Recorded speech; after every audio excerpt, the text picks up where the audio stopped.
Level 1, the micro decision, age 19. You are standing in the aisle of a fluorescent-lit convenience store. At 11:42 p.m., your feet ache from a shift's-long grind, and your bank account holds exactly $11. You reach for a generic energy drink, but something makes you pause. Your hand shifts 3 inches to the left, picking up a cheap, bitter cold brew instead. That choice costs you 90 cents more and delays your departure by 4 to 5 seconds. Because of those 45 seconds, you miss the bus that usually splashes through the puddle on Main Street. Instead, you walk on the sidewalk. You step over a discarded flyer for a local technical workshop. You pick it up purely to throw it in the trash bin 10 feet away, but your eyes catch the headline, Asterisk Systems Dynamics and Logic Modeling Asterisk. It's a dry, unglamorous subject, but your late-night caffeine shift has your brain firing slightly differently. You shove the paper into your jacket pocket. What nobody tells you at the beginning is that your entire future is constantly hanging on a thread of absolute noise. You go home, sleep, and change nothing about your routine, completely unaware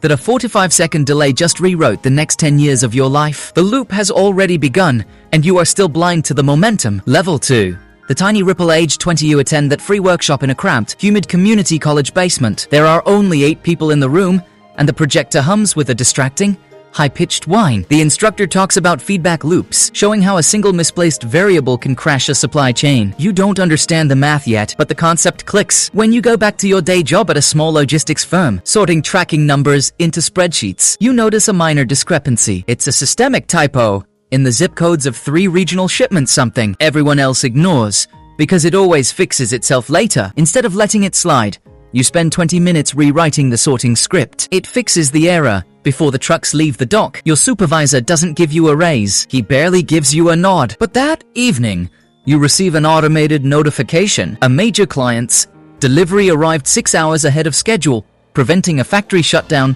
in the next state. You realize a profound truth. You didn't just change a spreadsheet. You altered physical reality from a keyboard. The small friction you removed prevented a massive crash elsewhere. Level 3, the local distortion, age 22. You are now obsessed with tracking how actions propagate. Your bedroom is cluttered with books on complexity theory, and your desk is stained with coffee rings. You start a small, anonymous blog called Asterisk, the latent variable asterisk, breaking down how minor infrastructural flaws cause massive city traffic jams or business failures. Your articles get 12 views a day, mostly from bots. One night, you analyze a bizarre bottleneck in your city's public transit scheduling. You post a simple, clean chart showing how moving one single bus stop by 50 meters would save thousands of commuters 10 minutes every morning. You tag a local transit coordinator on social media. 2 weeks later, you see a crew digging up the concrete at that exact spot. The local news runs a brief segment on the sudden improvement in morning traffic, attributing it to shrewd administrative adjustments. They don't mention your name, and you don't care. Standing on the street corner, watching the buses move smoothly, you feel a quiet, terrifying surge of clarity. You have learned how to nudge the world just enough to make it bend. Level 4. The trend catalyst, age 24. You move into digital environments, where the ripples travel at the speed of light. Working as a junior data analyst for a mid-tier marketing agency, you are handed a failing campaign for an eco-friendly water filtration startup. The creative team wants to spend $50,000 on a cinematic commercial. You look at the data instead. You find a tiny, obscure online community of hobbyist terrarium builders who are obsessed with water purity. You convince the agency to skip the big ad and instead send 3 free, unbranded water testing kits to influential creators in that tiny niche. The cost is less than $200. Within 48 hours, a video showing the pristine chemical balance of the water goes viral inside that subculture, then spills over into mainstream gardening, then hits the tech community. The startup's inventory sells out in 4 days. The agency executives take the credit, but during the celebratory dinner, you sit silently,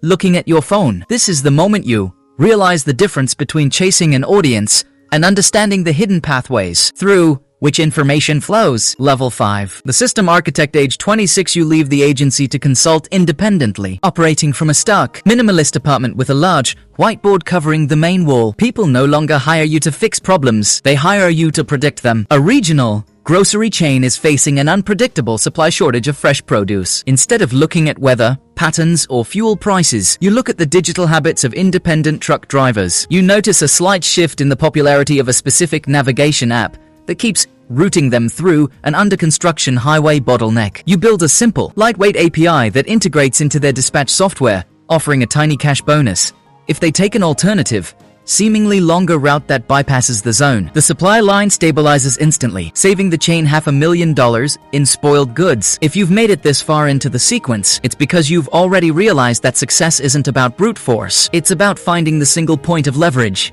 where a featherweight touch can move a mountain. Level 6. The unseen pivot, age 28. This is where the amateur's luck fades and the true system practitioner takes over. A major financial tech firm hires you under a strict non-disclosure agreement. Their automated trading algorithms are experiencing microseconds of latency that are costing them millions. Everyone is looking at the server hardware in Virginia. You fly out, but you don't look at the racks. You look at the physical environment. You discover that a newly installed cooling fan in the server room vibrates at a specific frequency that causes a microscopic tremor in the fiber optic connectors nearby. It's an incredibly rare physical-digital interference pattern. You place a $20 rubber dampening pad under the fan housing. The latency vanishes. The firm offers you a massive retainer to stay on call. Walking out of that glass tower, looking at the city skyline, your entire perception shifts. You no longer see buildings, corporations, or crowds. You see an endless, interconnected web of vibrations, code, and physical matter,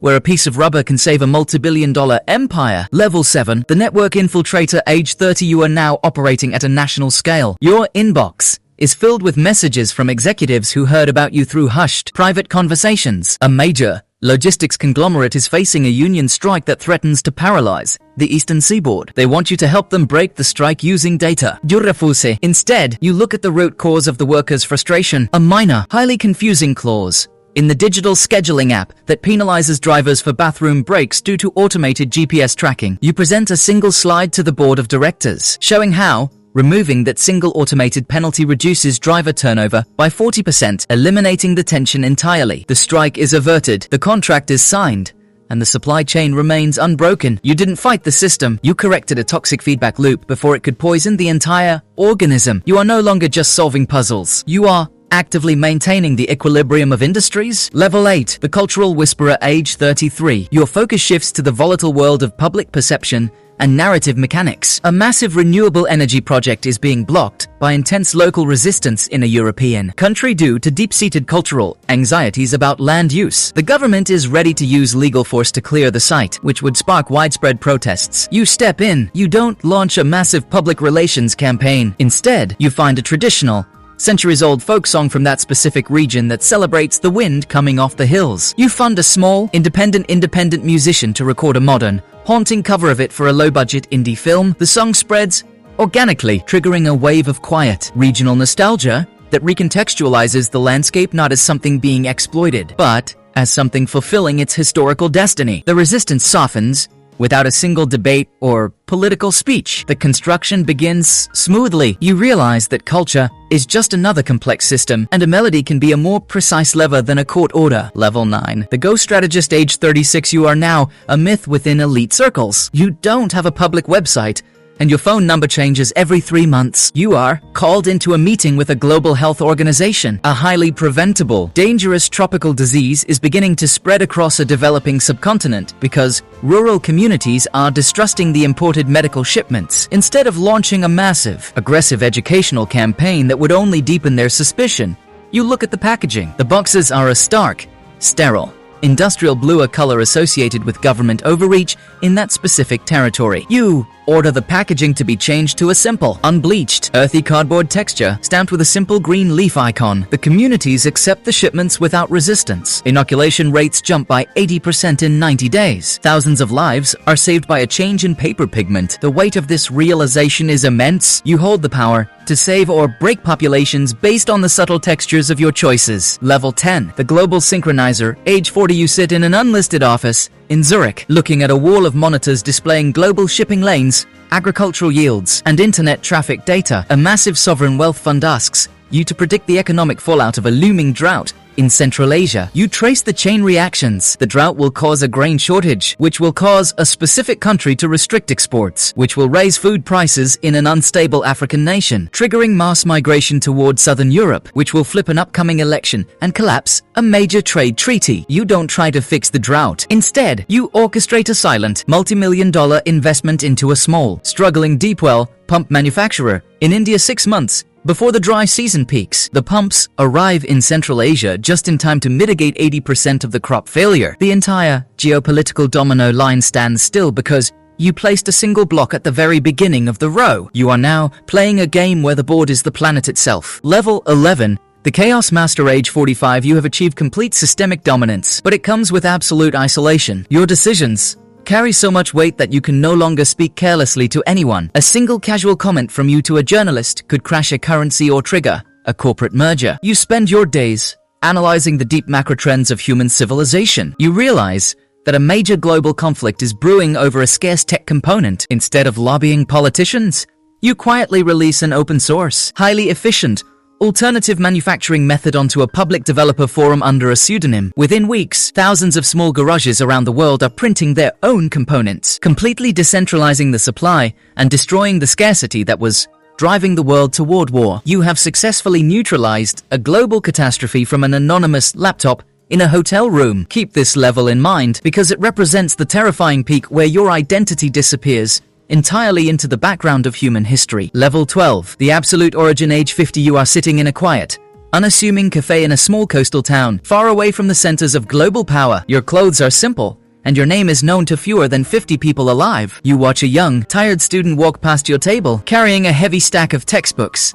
Looking completely overwhelmed by the world, they accidentally drop a small pen. It rolls toward your foot. You could pick it up and hand it back, or you could let it roll into the storm drain. You look at the sky, calculating the infinite, unfolding branches of reality that depend on this exact second. You realize that after decades of moving nations, altering economies, and redirecting history, the game has never changed. The global web is still made of the exact same dust and noise you found in that convenience store 30 years ago. You reach down, catch the pen with the tip of your shoe, and gently kick it back toward their hand. They smile, say thank you, and keep walking toward a future that has just been completely, beautifully rewritten. Every massive avalanche begins with a single, silent grain of sand, and you are finally at peace with the rustle